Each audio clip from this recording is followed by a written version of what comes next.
インド北東部に世界で一番雨が降る場所があります。しかもこの地域は家族の名前も財産も母から娘へ受け継がれる独特の文化も持っています。そんな少し不思議な場所、メガラヤ州へ進みます。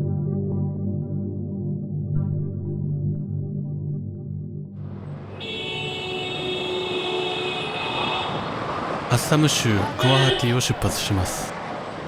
今回進んでいくのはメガラヤ州です。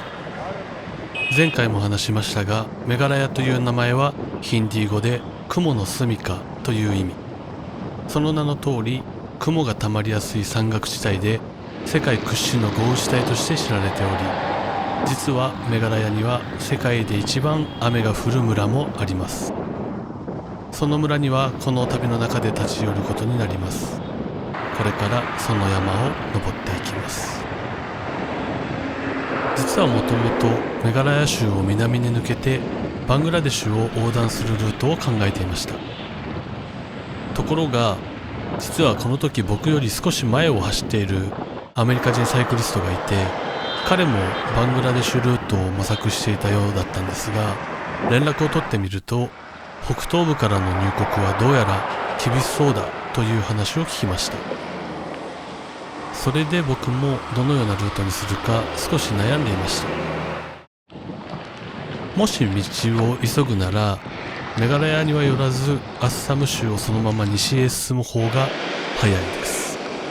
でもメガラヤ州は僕が最初から興味を持っていた場所ですので、寄らないという選択肢はありません。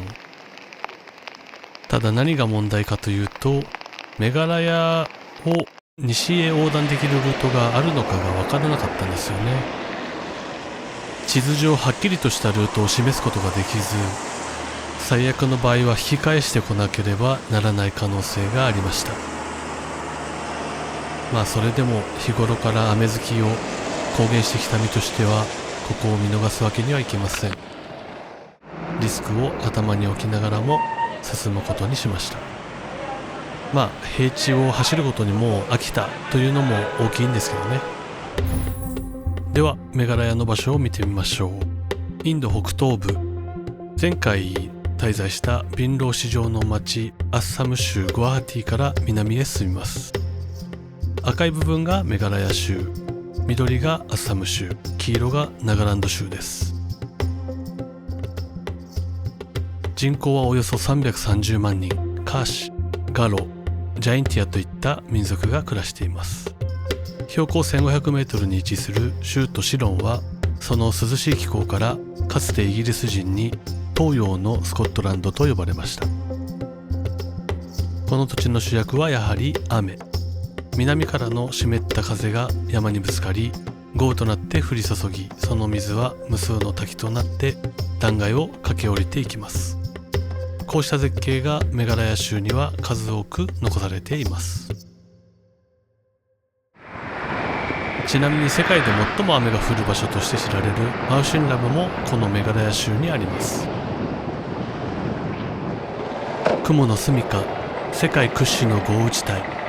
それだけでも十分興味深い場所なのですが、実はこの地域にはもう一つとても面白い特徴があります。メガラヤの主要3民族、カーシ、ガロ、ジャインティア、そのすべてが母系社会なんです。家系は父からではなく母から受け継がれます。財産もまた母から娘へ。結婚すると男性は妻の家に住むことになります。つまり男性が婿入りする形ですね。さらに面白いのは、カーシとジャインティアでは末娘が家を継ぐそうです。世界の多くは家父長制を取り入れてきました。父が家を率い、長男がそれを継ぐ。日本でも昭和の頃まではその意識が強かったと思います。でもここメガラヤではその構造が逆なんですね。長男ではなく末娘です。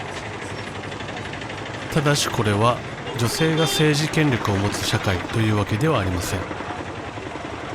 財産は女性が受け継ぎますが、村の政治や決定は男性たちが担うことが多いようです。ではなぜこの地域では母系社会が続いてきたのでしょうか。気になりますよね。いろいろ調べてみましたが、決定的な理由というものはなく、いくつかの説があるようです。一つはこの地域の歴史です。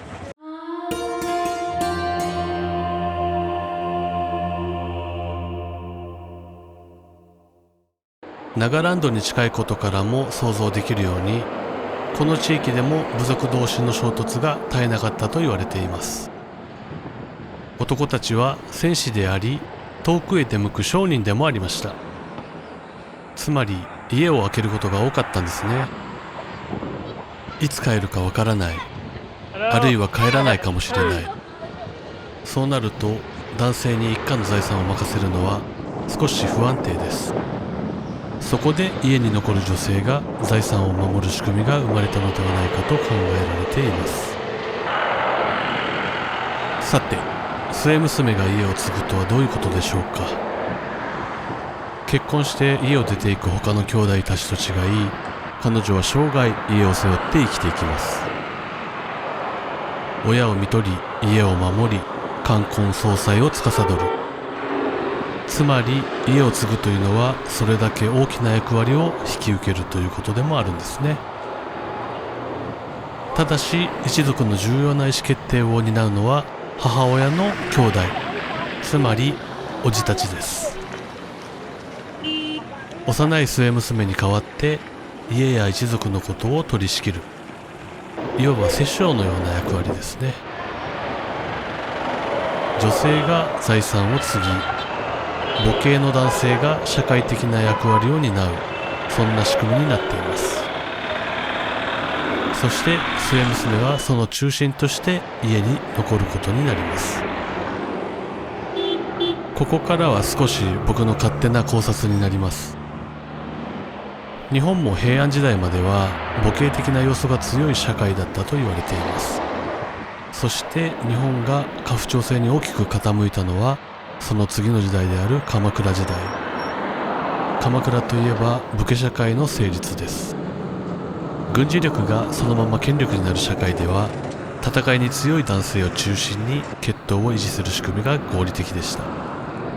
そして領土拡大が正義になる社会では、家計を安定して続けることを重視する母系社会はどうしても不利になります。戦火が広がり続けた人類の歴史の中で、母系社会は世界の多くの地域で姿を消していったのかもしれません。経済や人口拡大の文明の発展の中ではある意味必然だったのかもしれませんね。では最後に、なぜメガラヤでは母系社会が残ったのでしょうか。それはやはり地理的な条件が大きいと思います。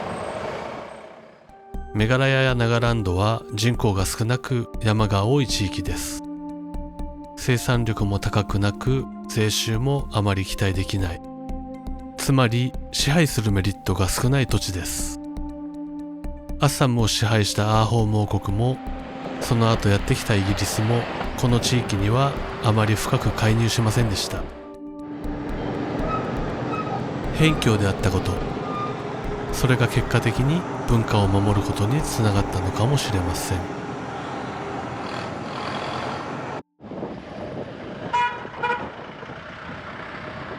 標高1500メートル、州都シロンに到着です。